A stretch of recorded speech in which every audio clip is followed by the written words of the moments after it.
Okay, अब हम febrile seizures के टाइप्स के बारे में पढ़ेंगे जो हमने पहले डिस्कस किए थे। फिब्राइल सीजर्स दो टाइप्स के होते हैं, simple febrile seizures and complex febrile seizures.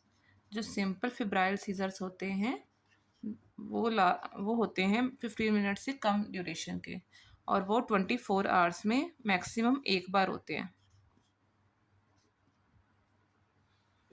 Okay, जबकि जो कॉम्प्लेक्स सीजर्स होते हैं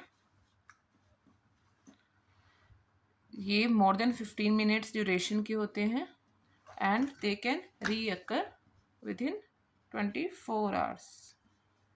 इसके अलावा एक और टर्म होती है जिसे हम बोलते हैं फिब्राइल स्टेटस एपिलेप्टिकस, जो कि मोर देन 15 मिनट्स तक मोर देन 30 मिनट्स तक होती है फिब्राइल स्टेटस एपिलेप्टिकस।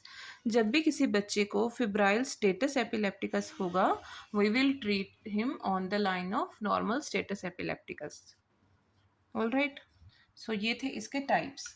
अब हम बात करेंगे about approach to a child with febrile seizure. मानो एक बच्चा फीवर के साथ में उसे सीजर्स हुए, तो सबसे पहले हम उसको, अगर तो बच्चा स्टेबल है भी, तो what will we do immediately? First of all, we will give him injection of benzodiazepine. Okay, जैसे ही बच्चा आता है, ओके, तो उसे हम ऑक्सीजन लगाएंगे। We will give him oxygen. अगर छोटा बच्चा है तो हुड के साथ, बड़ा बच्चा है तो मास्क के साथ। And we will of course check for ABC, that is airway breathing circulation. Okay, after that we will establish an IV access and we will take the samples, जिसमें हमें CBC ज़रूर भेजना है। फीवर की etiology जानने के लिए हमें देखना पड़ेगा कि पेरिफेरल ब्लड फिल्म कैसा है। Other than that,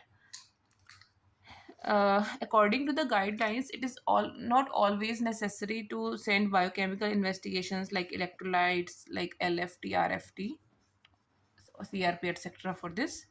Okay, other than that, what we need to do, अगर तो सिंपल फिब्राइल सीजर है तब हमें लंबर पंचर करने की ज़रूरत नहीं है।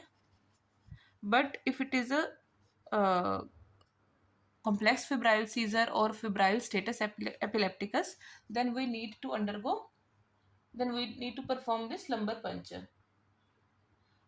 ठीक है, सो अदर देन दैट क्या करोगे? EEG की ज़रूरत नहीं है सिंपल फिब्राइल सीजर्स में। बट अगर आपको लग रहा है, अगर बच्चा न्यूरोलॉजिकली हेल्दी है, बट अगर आपको लग रहा है कि कोई अंडरलाइंग प्रॉब्लम हो सकती है, then you can go for EEG। Similarly neuro imaging that is MRI वगैरह। MRI आपको जो बच्चे फिब्राइल स्टेटस एपिलेप्टिकस के हैं उन सारे बच्चों में हमें MRI करनी ही है to know about underlying neurological insult, because अगर ये फिब्राइल स्टेटस एपिलेप्टिकस है then neurological insult can be there. या फिर अगर आपको लग रहा है कि signs of increased intracranial tension है बच्चे में, या फिर आपको मेनिंजियल साइंस लग रहे हैं, तो मेनिंजाइटिस रूल आउट करने के लिए you will have to do MRI. Okay, now talking about its management, treatment. तो बच्चे को सबसे पहले सिंपल सी बात है, बच्चे को फीवर है तो क्या दोगे? एंटीपायरेटिक्स में क्या दोगे? पैरासीटामोल हम कितनी डोज में देते हैं? जनरली हम ओरल प्रेफर करते हैं पैरासीटामोल। ठीक है, ये हम देते हैं at the dose of 15 mg पर kg पर डोज।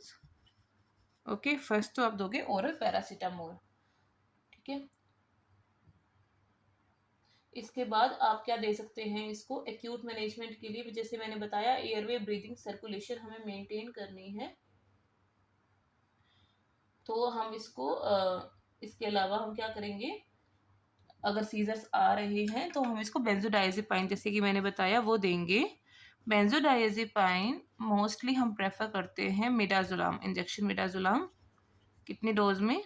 0.1 mg पर केजी पर डोज। मिडाजोलाम की जो वायल आती है वो 1/1 की आती है, तो 0.1 mg पर केजी पर डोज और सिंपली 0.1 ml पर केजी पर डोज के हिसाब से आप देते हो।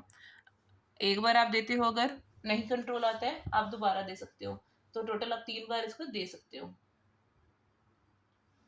इसके अलावा अकॉर्डिंग टू बुक्स आप डायजेपाम या लोरेजिपाम दे सकते हैं, but generally we prefer midazolam.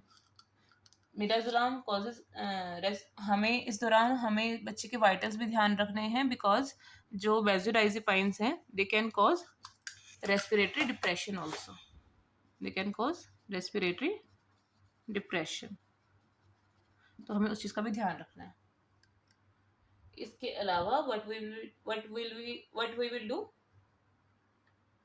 इस दौरान हमें बच्चे को कोशिश करना है कि बच्चा थोड़ा सा स्टेबल रहे। अगर हमें लग रहा है कि बच्चे को सीजर्स आ रहे हैं तो हमें अकॉर्डिंगली ट्रीट करना है।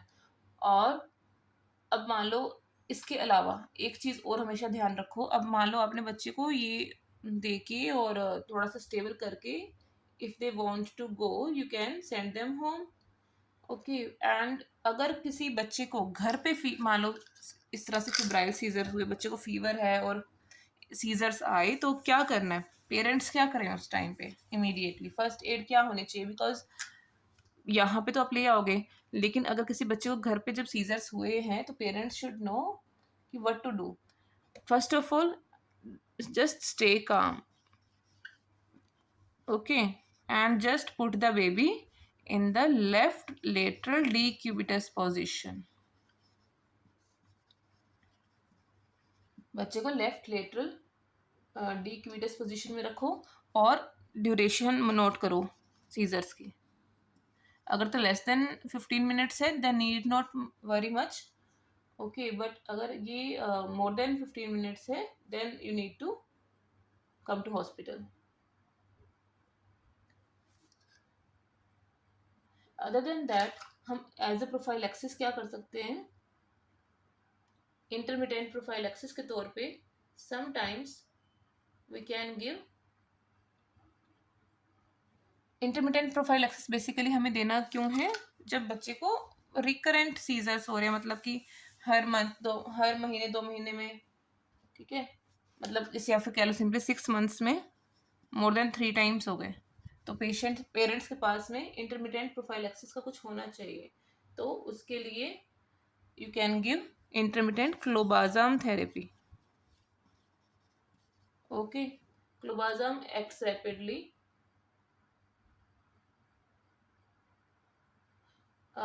why we are not giving other benzodiazepines, because clobazam जो है इसके less chances of drowsiness, less side effects हैं, basically less drowsiness, less sedation, okay.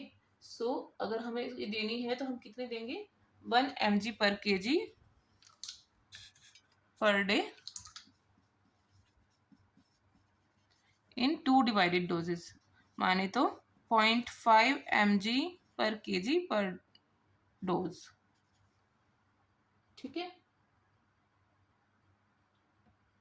और ये हमें कैसे देनी, कब देनी है, कि बच्चे को जब भी फीवर आए तो फर्स्ट 48 आवर्स के लिए हम इसको ये क्लोबाजाम देंगे ताकि सीजर्स आए ही ना, ओके। अदर देन दैट अगर कोई बच्चा बहुत ज़्यादा फ्रीक्वेंट आते हैं, किसी को इससे भी ज़्यादा फ्रीक्वेंट, मतलब कि स्टेटस एपिलेप्टिकस टाइप्स कंडीशन, तो parents should have febrile status epilepticus की अगर कंडीशन आई हुई है, तो अगर हमें घर पे बच्चे को भेजना है तो हम किस पे भेजेंगे, या फिर सोडियम वेलप्रोएट पे या फिर फिनोबार्बिटॉन पे, okay, for continuous prophylaxis. Clobazam is for intermittent prophylaxis, sodium valproate or phenobarb is for continuous prophylaxis, okay। So this was about your febrile seizures. Thank you.